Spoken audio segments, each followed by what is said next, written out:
The healthiest mistake you can make. Picture this.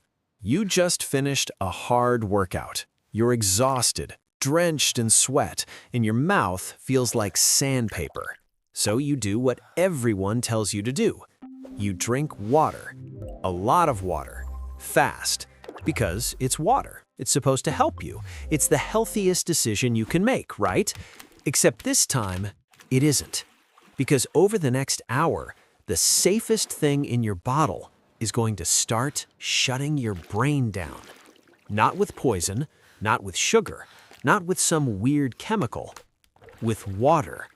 Because if you drink too much of it too fast, you can dilute the sodium in your blood so badly that your body starts losing control of where water is supposed to go. And one of the worst places for that extra water to end up is in your brain. That's the problem. Your brain sits inside your skull, and your skull does not stretch. It does not make room. It does not care that you were just trying to be healthy. So when water starts moving into your brain cells, pressure starts building. At first, you won't think anything dramatic is happening. You'll just think you drank a little too much. Maybe your stomach feels heavy. Maybe you feel bloated. Maybe you get a slight headache. Nothing that sounds deadly. That's what makes this so dangerous, because it doesn't feel dangerous at first. It feels harmless.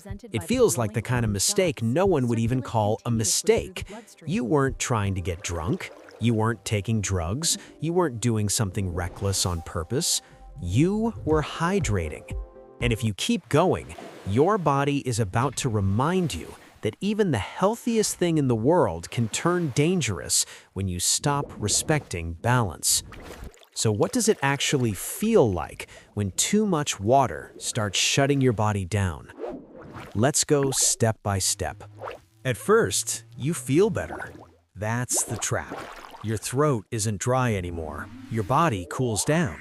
That pounding heat in your head starts to ease a little. And for a moment, it feels like you did exactly the right thing. So you keep drinking. Because why wouldn't you? Water's supposed to fix dehydration. It's supposed to help recovery. It's supposed to be the safe choice. But your body doesn't just run on water. It runs on balance. And one of the most important things keeping that balance intact is sodium. Sodium helps regulate fluid in and around your cells. It helps your nerves send signals. It helps your muscles work. It helps your brain do the one job you really need it to do: function. Normally, your body keeps water and sodium in a tight range.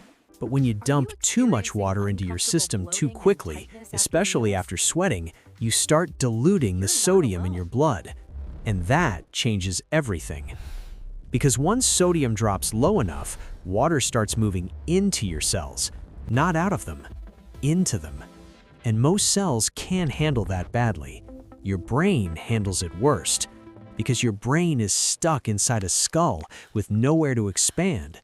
So instead of hydrating, you're slowly creating pressure in the one organ that absolutely hates pressure. At this point, nothing looks dramatic yet. You may just feel too full, too bloated, a little nauseous. Maybe your stomach starts sloshing around like you swallowed a fish tank. Then comes the headache.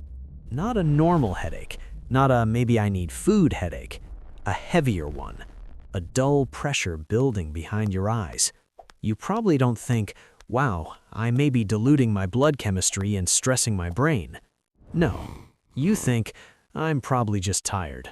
Maybe you sit down. Maybe you drink even more water because headache still equals dehydration in your brain. And that is where this story starts turning ugly. Because the thing causing the problem now looks exactly like the thing you've always been told is the solution. Now your brain starts to notice. This is where it stops being uncomfortable and starts becoming dangerous. The headache gets worse.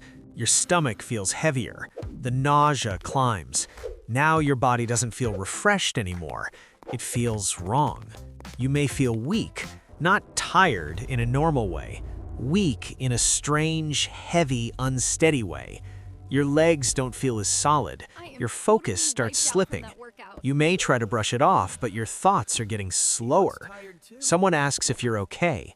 You answer, but your voice sounds off, a little delayed, a little foggy, like your brain has suddenly decided every sentence now requires paperwork. That's because the pressure is building. As sodium drops, water keeps shifting into your brain cells. And as your brain swells, it stops doing normal brain things normally. Your reactions slow down, your concentration gets worse, simple thoughts start feeling harder than they should. You may feel confused, but not fully realize you're confused. That's the nasty part, because the organ you need to recognize danger is the same organ that's starting to malfunction. So from the outside, you don't look like someone in a crisis.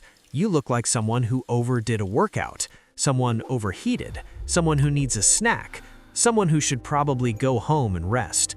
Nobody looks at a person drinking too much water and thinks, this may be the beginning of a neurological emergency.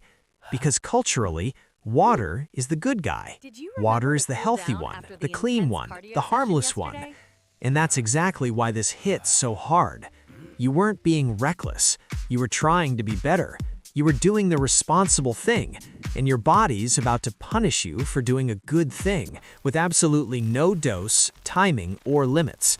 That's the lesson most people learn too late. Almost nothing stays harmless when you take it to an extreme. Not alcohol, not exercise, not vitamins, and definitely not water. The moment it turns scary. Now people start noticing, because now you're not just feeling off, now you look off. Your face may go blank, your responses get slower. You may stare for a second too long before answering a simple question. Maybe you try to stand up and nearly lose your balance. Maybe you say something that doesn't make sense. Maybe you repeat yourself. At this point, your brain is struggling. The swelling is interfering with normal signaling. And once that starts happening, things can get serious very fast.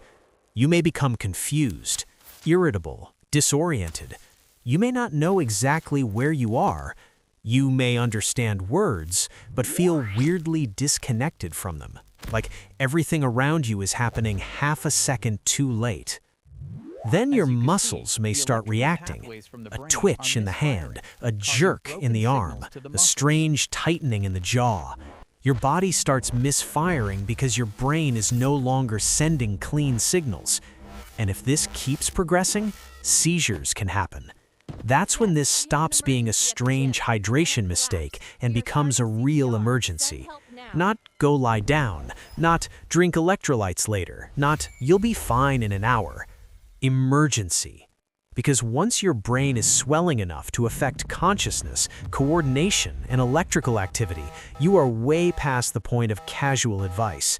And the cruel joke is that this still doesn't look dramatic in the way people expect danger to look. No blood, no explosion, no obvious poison. Just a person who drank too much water and now looks confused, unstable, maybe terrified, maybe barely present. If it keeps getting worse, you can lose consciousness. And that's the terrifying part, because by then, you may not even fully understand what happened. You were thirsty, you drank water, you thought you were helping yourself. And now your own brain is paying the price for how fast you did it. That's how this kills. Quietly, stupidly, and in a way that sounds fake, right up until it isn't. So, what does it actually feel like from the inside? At first, it feels smart. Then it feels uncomfortable. Then it feels strange. Then it feels like your own body is slowly becoming a place you can't fully control anymore. Your head pounds, your stomach turns, your thoughts drag. People are talking to you, but keeping up with them feels harder than it should. The room feels farther away. Simple questions feel more complicated. Your body is still there, but the control panel is starting to go dark. And if it gets severe enough, you lose the luxury of understanding what's happening at all. That's what makes this scary. Not the violence, not the drama, the betrayal. Because this didn't come from something obviously dangerous. It came from something you trusted. something healthy, something clean, something you were taught was always good for you. And that's the real point of this story. People think danger always looks dangerous. It doesn't. Sometimes danger looks helpful. Sometimes it looks responsible. Sometimes it looks exactly like the advice you've heard 1,000 times, just followed without nuance. Yes, water is good for you, until you treat it like a challenge. Your body does not reward excess forever, not even with good things. Too little water can hurt you. Too much water can hurt you. Because the problem was never just water. The problem was assuming harmless means unlimited. That if something is healthy, then more must be better.